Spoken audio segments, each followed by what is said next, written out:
Muy bien, entonces bienvenidos a todos. Vamos a cerrar hoy, esperamos que sí, el punto 99 que habla de fenómenos de aportes, ¿no? Esperamos que sí, con fuerza. Libro de los medios, segunda parte, capítulo 5, las manifestaciones físicas espontáneas. A ver.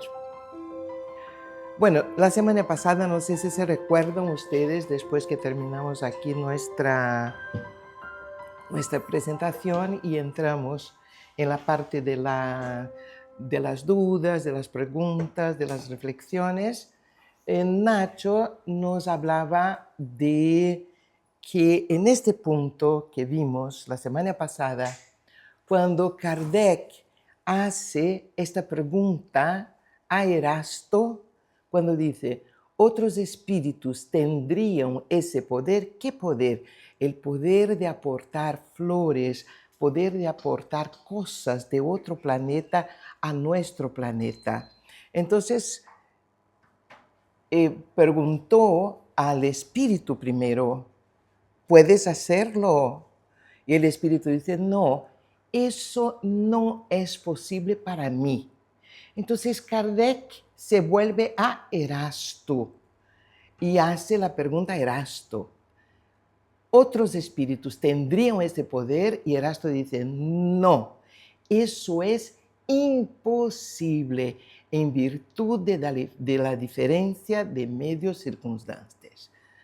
Y Nacho nos ha traído una duda, porque dice, Cristina, sin que pueden, porque vimos ahí en la revista Espírita, hay un diálogo exactamente igual, donde el espíritu dice que sí, que es posible. Los espíritus elevados lo pueden hacer.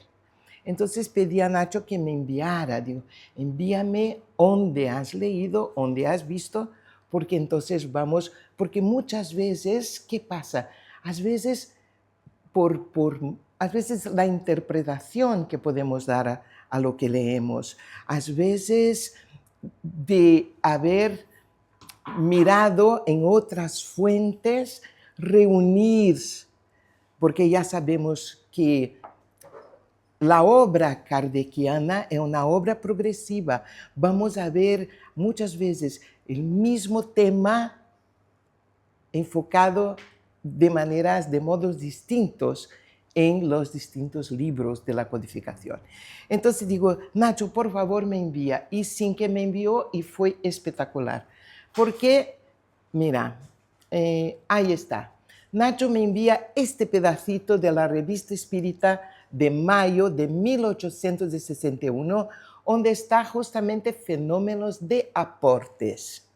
Y ahí vamos a encontrar el mismo diálogo de Kardec, el mismo diálogo que tenemos en el libro de los medios, ahí, en la revista Espírita de mayo de 1861, pero hay una diferencia. Y vamos a encontrar la diferencia. ¿Qué diferencia tenemos? Mira, ¿por qué Kardec está con el mismo espíritu a preguntar, ¿es posible aportar flores de otro planeta? Y el espíritu dice, no, esto no es posible para mí, igualito a la primera.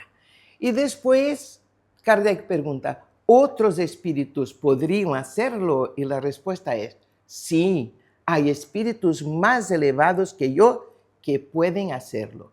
En cuanto a mí, no puedo encargarme de esto. Contentaos con lo que he de aportaros. Entonces, vemos que este espíritu, y ahí tiene razón Nacho, este espíritu nos da una respuesta y tenemos aquí a Erasto a decir, no, eso es imposible. Entonces, ¿qué pasa ahí? Tenemos ahí un conflicto, ¿cómo se dice? Un conflicto ahí, alguna cosa que no está en concordancia, una discordancia adentro de la doctrina. No, no tenemos una discordancia. ¿Por qué no? Porque aquí está Kardec en la revista Espírita, en diálogo con el espíritu que producía el fenómeno. Pero para pasar las enseñanzas sobre el aporte, los fenómenos de aporte, desde la revista Espírita para las obras básicas, donde vamos a encontrar todos los principios de la enseñanza de los espíritus, ¿qué hace Kardec? ¿Pregunta al mismo espíritu? No. Kardec pregunta a Erasto. ¿Quién es Erasto? Erasto fue discípulo de Paulo de Tarso, un espíritu de muy elevada categoría, un espíritu superior. Entonces Kardec, cuando el espíritu dice esto, es un principio, está hablando de un principio, puede traer materia de una flor, una materia viva, de un planeta a otro. Los espíritus superiores pueden, dice él. Entonces dice Kardec, voy a preguntar a Erasto, porque Erasto es un espíritu en otro nivel. No estoy a preguntar a un alumno de la universidad, voy a preguntar al doctor, al que tiene el PH, ¿cómo se dice? PH, un PH. Y este me va a decir. ¿No? Entonces pregunta a Erasto y Erasto dice, no. Sí, no, eso es imposible. Y ahí tenemos la respuesta. ¿Por qué pone Kardec este diálogo y no el otro? Porque en este diálogo, ya sabemos ahora, tenemos a Erasto trayendo, no, confirmando, nos trae un principio, y es un principio universal, un principio que se va a agregar a la enseñanza espírita. Y ahí entendemos que la revista Espírita, en realidad, ¿qué era? Vamos a hablar un poquito de la revista Espírita. Kardec publicó la revista Espírita desde enero de 1858 hasta abril de 1869. Y era una publicación mensual. En el contexto, mira, de la revelación espírita, la revista Espírita representaba un laboratorio de ideas. Tanto que Kardec empieza a publicar la revista Espírita apenas solamente un año después de publicar el Libro de los Espíritus. Lanza el Libro de los Espíritus en 1857 y ya en abril, y ya en enero de 58 empieza con la revista Espírita. ¿Qué quería con la revista Espírita? Quería esto, un laboratorio de ideas, un espacio de estudio para testar, ponía en prueba, en teste, las ideas, las descripciones de los fenómenos que llegaban a él, las preguntas, las hipótesis que él tenía o que otros investigadores tenían. Entonces era como una plataforma, un espacio para ideas dinámicas, para discusiones, para llegarmos aquí a conclusiones y expandir los conceptos, expandir las ideas y el conocimiento de los fenómenos espíritas. Pero a los libros básicos apenas lo que ya estaba muy confirmado por los espíritus superiores. Sin confirmación de los espíritus superiores, y no apenas un espíritu, porque ya sabemos que Kardec hacía esta investigación, traían respuestas de todos lados y las comparaba y al final llegaba a una conclusión y ahí sí llegaba a las obras básicas, lo tenía en las obras básicas. De otra forma, no. Ahí está el cuidado, la seriedad de Kardec, del maestro leonés. Leonés se dice de león, ¿no? Leo. Lyonés. Pues, muchas gracias. Entonces, donde se ponía a prueba y se aclaraban conceptos antes de ser incorporados de manera definitiva a las obras de la codificación. Ahora ya sabemos. Entonces, muchas gracias, Nacho, porque nos ha dado la posibilidad de ver este punto, aclarar este punto que es súper importante para nosotros que estudiamos las obras kardecianas. Un poquito más sobre la revista espírita.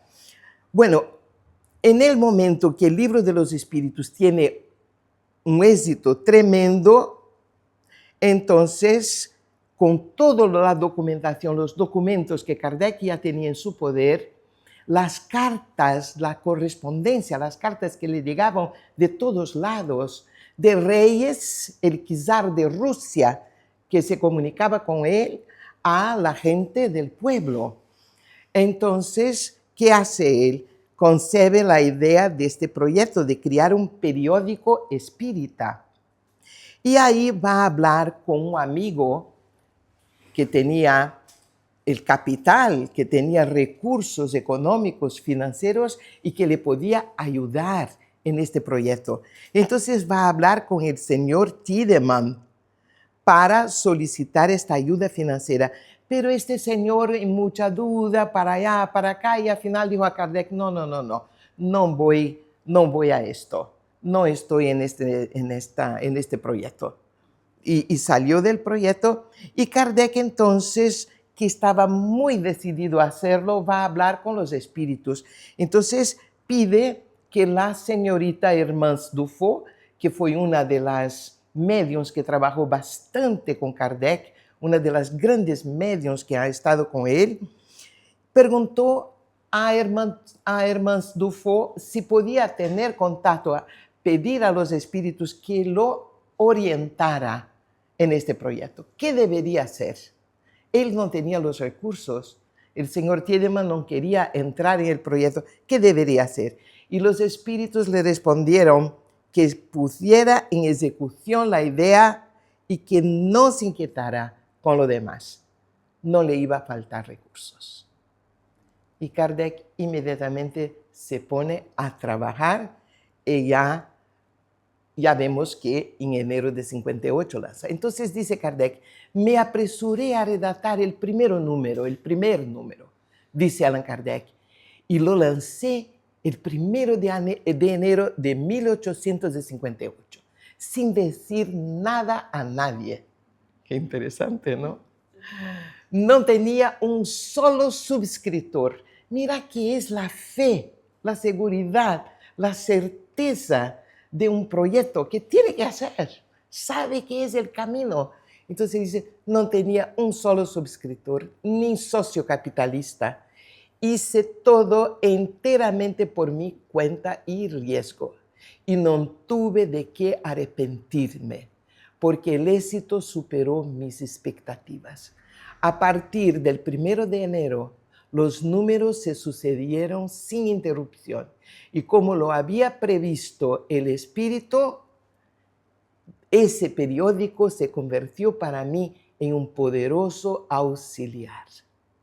Más tarde reconocí que fue una felicidad para mí no haber tenido un socio capitalista. Mira cómo raciocina el maestro Allan Kardec, mira cómo raciocina, porque estaba más libre, mientras que un extraño interesado habría pretendido imponerme sus ideas y su voluntad.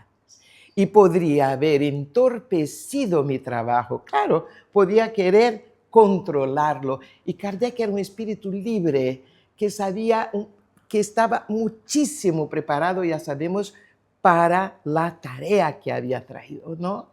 Que tenía que desarrollar en este planeta con esta encarnación.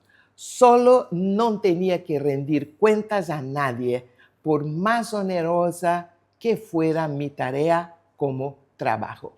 Esto dice Allan Kardec y está en la biografía que escribe Henri Sauce y que está en el librito qué es el espiritismo, que empieza con una bellísima biografía. Fue el primer biógrafo de Kardec. Hice una biografía que no es extensa, es corta, pero muy bonita y que está ahí en este libro. Henri Sauce era su amigo, convivió con Kardec y escribe esta biografía. Entonces, esto está ahí. Vamos entonces adelante. Había alguna otra cosa que quería decir, pero bueno. Vamos a la cuestión 17, que dice, entre los objetos aportados, que ahí continúa Kardec, ¿no? Con este espíritu especialmente a preguntarlo. ¿No habrá algunos que los propios espíritus puedan fabricar? Es decir, que sean producidos espontáneamente por las modificaciones que los espíritus producen en el fluido o en el elemento universal, el fluido cósmico universal, podríamos decir. ¿Pueden los espíritus fabricar alguna cosa a través de la modificación? Porque ya sabemos nosotros que toda la materia que hay son modificaciones de la materia elemental. Y la materia elemental es el fluido cósmico universal. Entonces, Kardec lo pregunta y él dice, no por mí, pues no tengo permiso para eso. Solo un espíritu elevado es capaz de hacerlo. Y esto donde está, Libro de los Medios. Entonces, está confirmado, de verdad. Y para traer un ejemplo, tenemos aquí este libro que es bellísimo, uno de los libros para mí más bonitos de la literatura espírita, Isabel de Aragón, La Reina Medium. Y este libro justamente nos habla de la vida, de la historia de Isabel, que se hace santa por una transmutación de materia que ya conocemos. Los panes que tenía, que iba a llevar a los pobres, que se transforman en rosas. Y el rey dice a ella, Isabel, ¿qué llevas ahí? ¿No? Esto está descrito aquí, se describe ahí en este libro. Isabel, ¿qué llevas? Estaba el rey con dos ministros, los ministros que habían ido al rey para decir, mira, tú dices que ella no puede llevar pan a los pobres en la calle, mira que continúa haciendo, majestad. Y dice, ay, sí, mañana por la mañana ya sabemos que va ahí a la panadería porque ella tenía un acuerdo con los panaderos del castillo a decir, tienes que hacer más pan porque tengo que llevar a la gente a la calle. Y el rey va por la mañana, era invierno, va por la mañana con los dos ministros y pilla a Isabel saliendo de la panadería del castillo con su, ¿cómo se dice? Su falda, su falda. Ahí dicen falda, no sé, otros dicen que tenía una cesta, ¿no? Con panes. Y el rey dice, Isabel, ¿qué llevas? Y sentía el olor de pan, ¿no? Nada, señor. ¿Cómo nada, Isabel? ¿Qué tienes ahí? ¿Tienes pan, no? No, señor, no pan. Tengo rosas. Y el rey dice, Isabel, ¿cómo rosas? Estamos en pleno invierno, no hay rosas en el invierno. Y ella dice, sí, son rosas. Y cuando abre, caen las rosas frescas, lindas, ¿no? Y por esta transmutación de materia, la hacen santa, Santa Isabel. Pero hay muchísimo más cosas que hablar de Isabel, porque no solo la transmutación de la materia, ella realmente lograba fabricar materia. Fabricar en el sentido de manipular el fluido cósmico universal para que esta materia se presentara.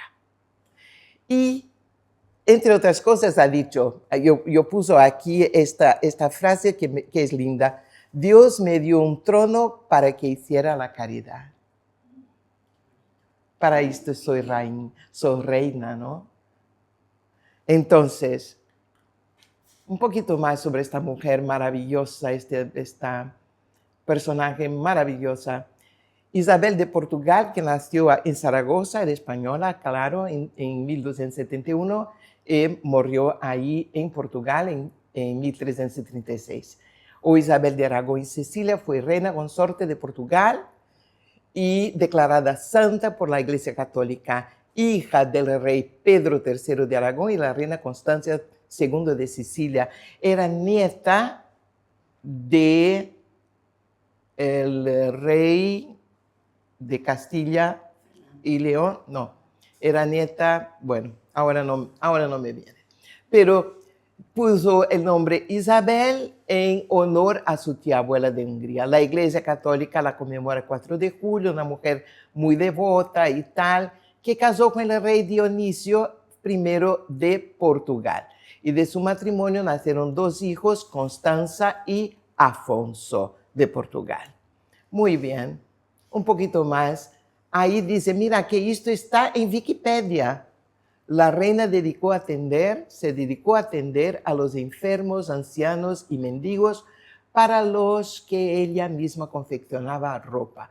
Y durante su reinado construyó hospitales, escuelas gratuitas, refugio de órfanos, también para mayores, ordenó construcción de conventos, usaba todo el dinero que Jaime I, fue su abuelo, ahora me viene, Jaime I de Barcelona, era su abuelo y le dejó toda su fortuna, dejó a ella. Entonces, con esta fortuna, porque ella fue a Portugal muy independiente, ¿no? Tenía su herencia. Ella, entonces, construyó todas estas cosas y tenía una vida. El rey Dionisio, que no creía en absolutamente nada, pero tenía una admiración tremenda por ella y le dejaba llevar su cristiandad, ¿no? Su vida cristiana como lo quería. Y ella muy regularmente, mira, sacaba monedas del tesoro real para dar a los pobres en la calle. Iba a los pobres de la calle, los abrazaba, besaba sus manos y llevaba sus monedas de oro. Y el rey loco, ¿no? En diversas ocasiones se trasladó hasta el campo de batalla para acabar con las disputas entre su marido y su hijo Alfonso. Se colocaba entre los dos y rezaba para que la pelea finalizara. Llevó la paz a Portugal porque los padre e hijo peleaban y tenían guerras tremendas, sangrientas. Y ella se ponía al medio, porque en esta época, Edad Media, aquí tenía uno un campo, un bando, y al otro lado el otro. Y ella venía con su burrito y paraba al medio. Se arrodillaba y empezaba a rezar.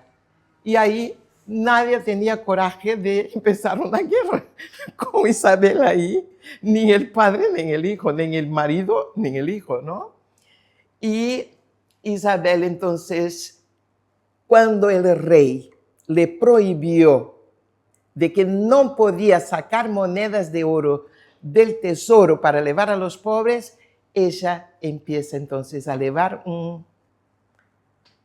una bolsa, no sé, y de ahí metía las manos y sacaba monedas de oro, y monedas de oro, y monedas de oro, y monedas de oro.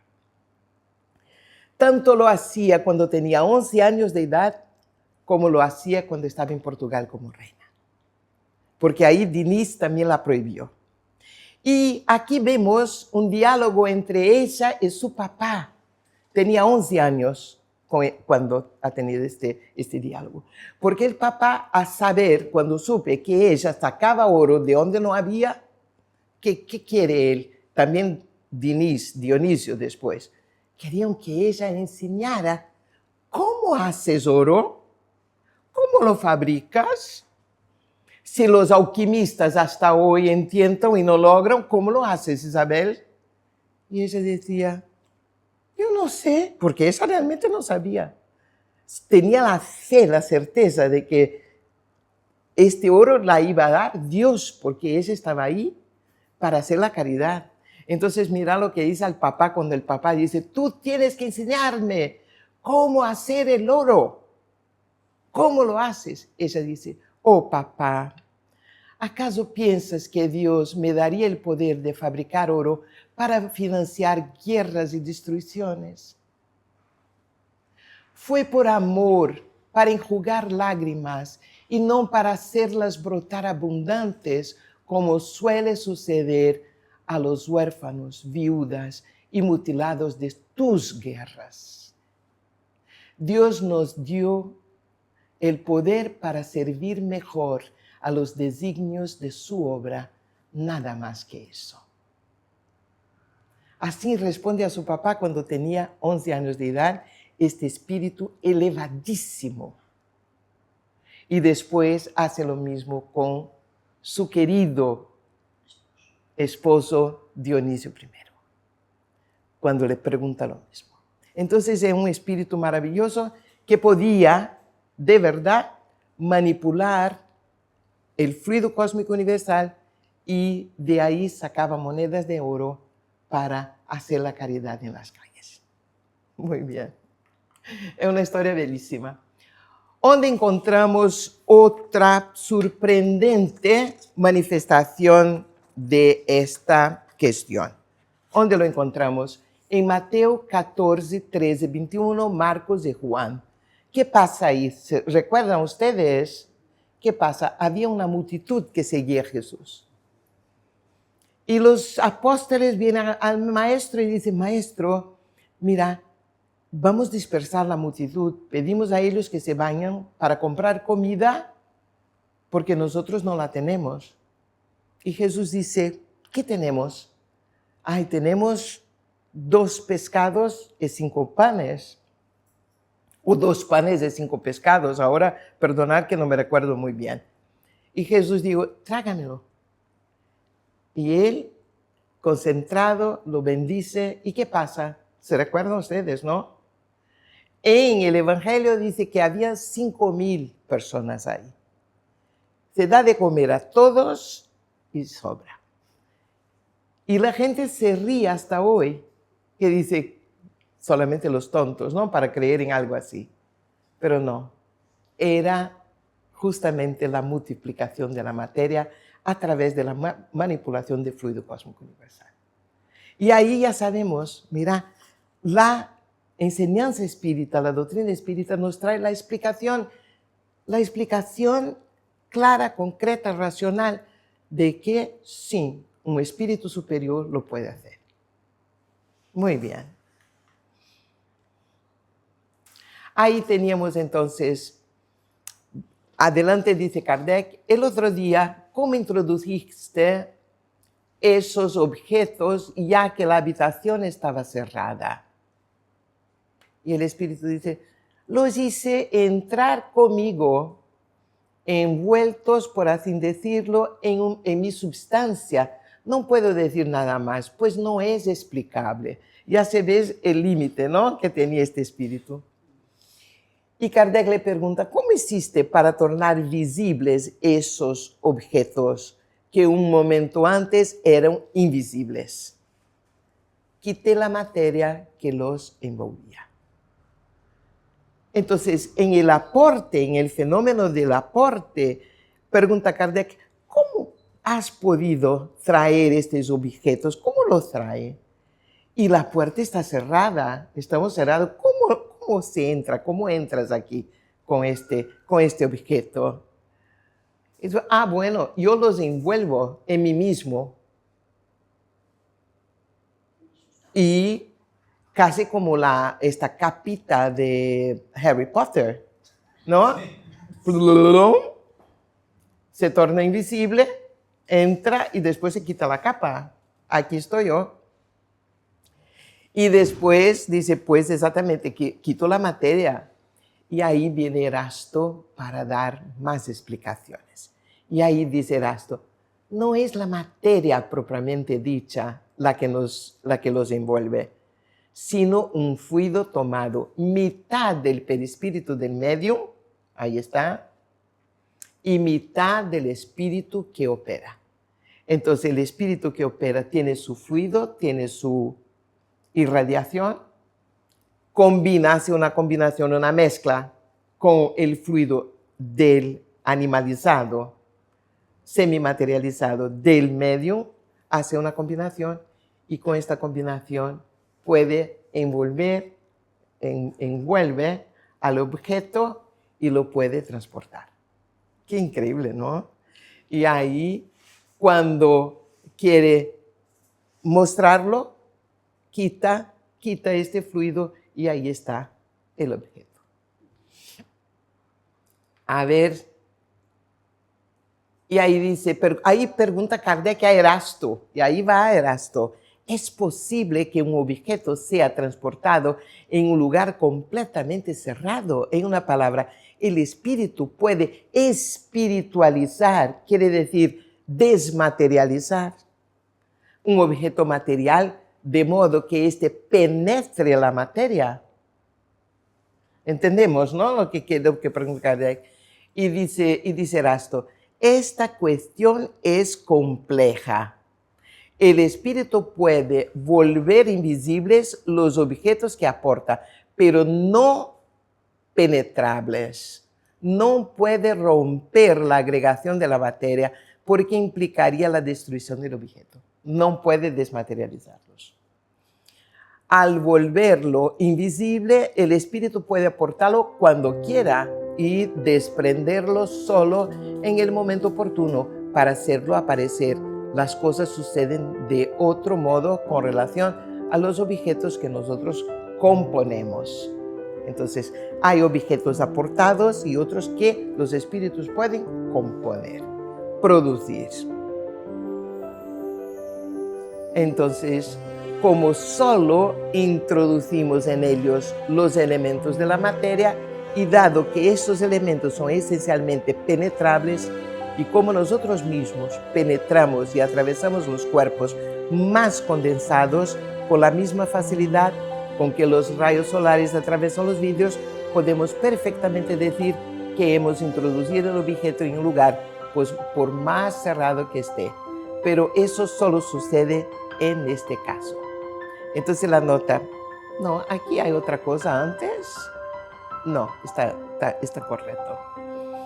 Entonces dice, respecto a la teoría de la formación espontánea de los objetos, véase más adelante el capítulo intitulado Laboratorio del Mundo Invisible, porque lo vamos a ver, el laboratorio del mundo invisible, cómo es esta producción y si hay posibilidad de verdad. Sí hay. Eso está ahí en el libro de los medios. Aquí tenemos Eusapia Paladino y aquí, no sé si pueden ver, un mandolín, se llama mandolín, ¿no? Un instrumento musical, ¿cómo se llama? Mandolina, una mandolina. Aquí, mira, aquí está Eusapia, los otros que hacen parte de la reunión y este mandolina que aparece aquí. Y está en el aire, suspenso ahí, está suspendido ahí en el aire, ¿no? Para que tengamos una idea. Eusapia Paladino fue una medium italiana de muchísimo renombre, ¿no? Muy conocida. Bueno, esto es lo que teníamos para hoy. Ya está.